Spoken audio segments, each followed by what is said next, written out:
BBC Sounds. Music, radio, podcasts. Today, a Derbyshire folk play about a giant sheep that is traditionally performed around Christmas time is being kept alive by one family. In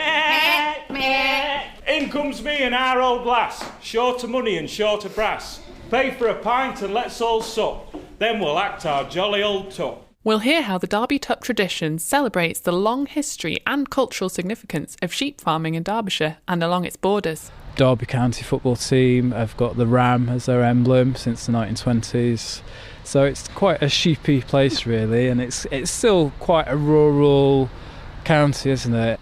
And we ask, how important are folk traditions like this to the farming and rural communities here today? And it is an isolated way of life. Some of that's a joyful thing. We're probably less connected physically than we were.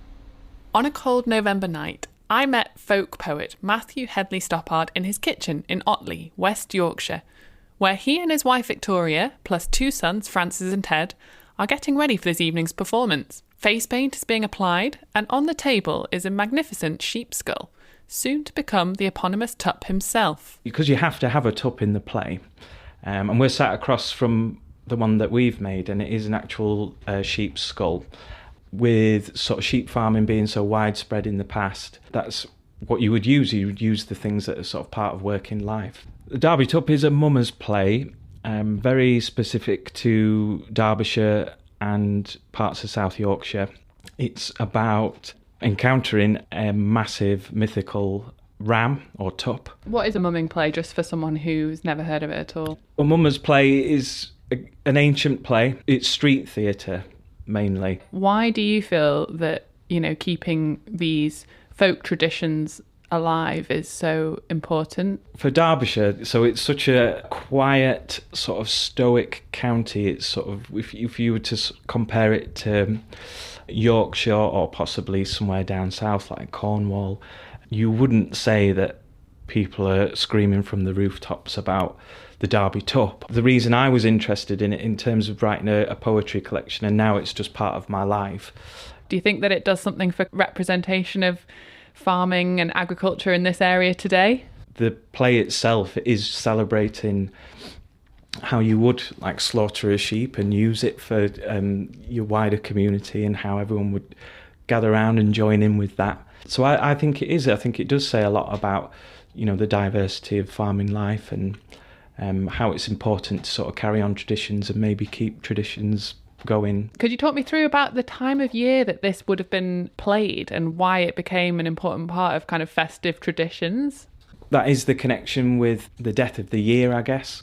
But I think also it's probably the time when people are having a bit of fun and are a bit more liberal with giving their money away. And could you just confirm the cast and the characters for this evening's performance? So my son Ted, he's 11, he'll be the Tup. My eldest son Fran, he will be the butcher.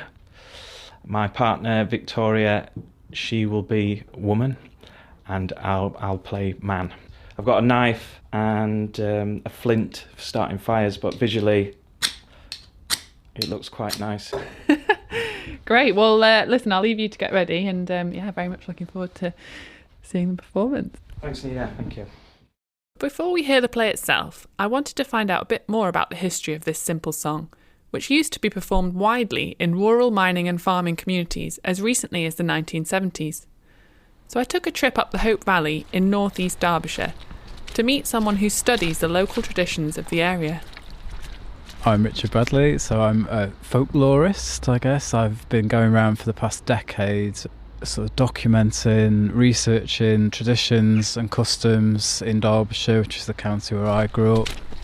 Some lovely festive mud on this track. The snow's all melted, hasn't it?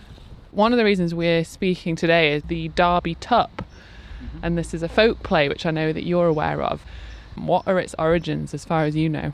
Each village would have their own team, and it was performed by young boys usually, so sort of 13, 14-year-old lads, and they would get together in a little group.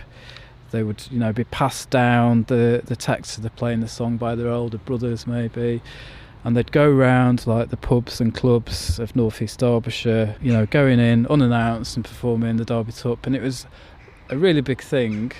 And I just find it really interesting that in a generation it's kind of, you know, died out. What do you think it tells us about Derbyshire?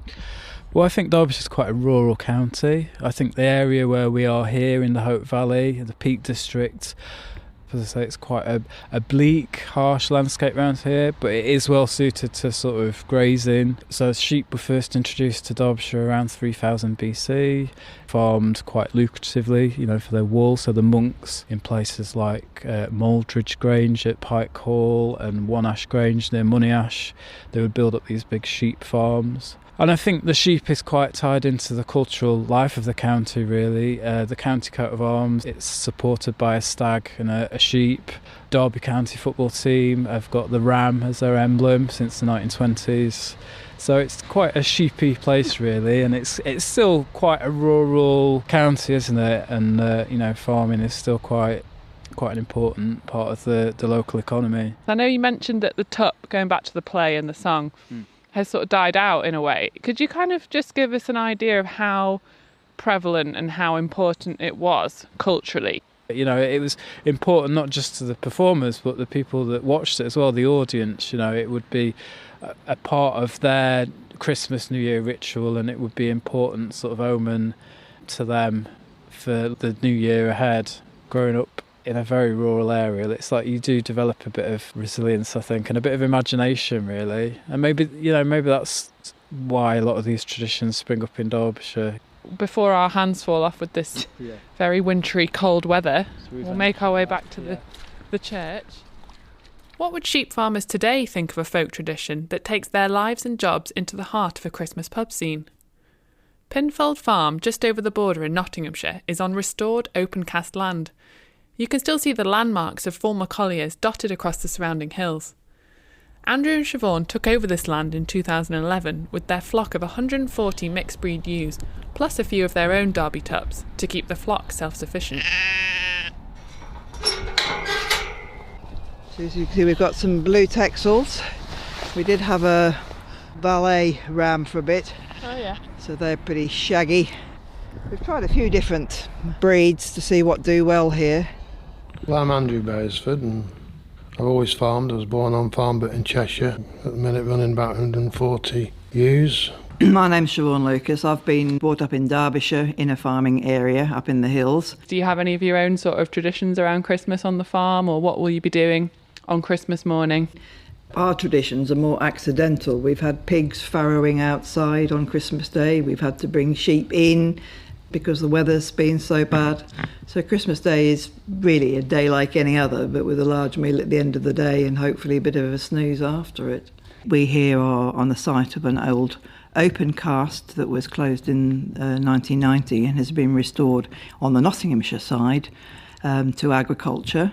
So it's very much an ex-mining area that's got an agricultural bent to it. That's so interesting. So, yeah, this programme's about the Derby Tup, and this play would have been performed in this area, often in mining communities. They basically act out the butchering of a giant tup. Do you think there's something to be said for people understanding a bit more about the realities of sheep farming, sheep rearing?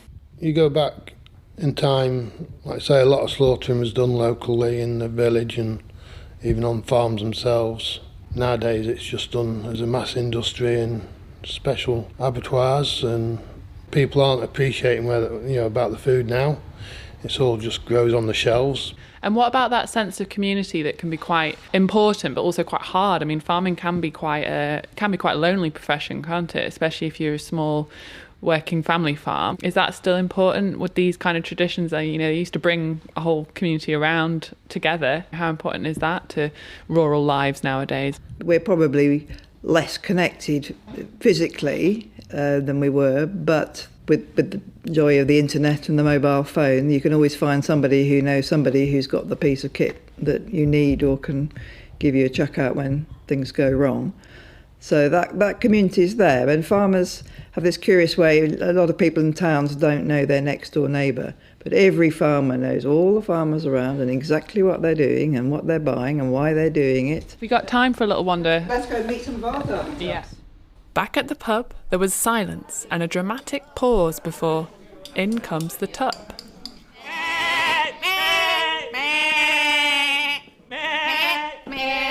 In comes me and our Owd Lass, short of money and short of brass. Pay for a pint and let's all sup, then we'll act our jolly old tup. As I was going to Derby upon a market day, I spied the biggest tup, sir, that ever was fed on hay. Faylay, faylay, follow my diddley. The wool that grew upon its back, it dangled to the ground. I sold it to a woolen mill for £40,000. Faylay, faylay, follow my diddley. The horns that grew upon its head, they grew so mighty high, that every time he shook his head, they rattled against the sky. Faylay, faylay, follow my diddley. Is there a butcher in this town? Bill's a blacksmith. Block is butcher, not a blacksmith. Tom's a butcher. Can you kill this here tup? 40 more like it. Here comes the butcher with his knife and steel. Wherever he hits him, he's sure to squeal. Where should I hit him? Heads or tails? Heads or tails? Heads or tails? Heads! Sounds like heads to me. Take his head off.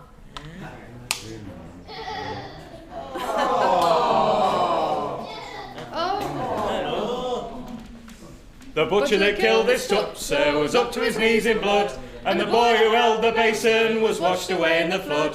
Faylay, faylay, follow my diddley. And all the boys at Derby came begging for his eyes to kick around as footballs, for they were just the size. Faylay, faylay, follow my diddley. And all the women at Derby came begging for his ears to make 'em leather aprons to last 'em 40 years. Faylay, faylay, follow my diddley. And all the men at Derby came begging for his tail to ring St George's passing bell that hangs in Derby jail. Faylay, faylay, follow my diddley. And now my song is ended, I've nothing more to say, so give us all some money to give to charity. Faylay, faylay, follow my diddley.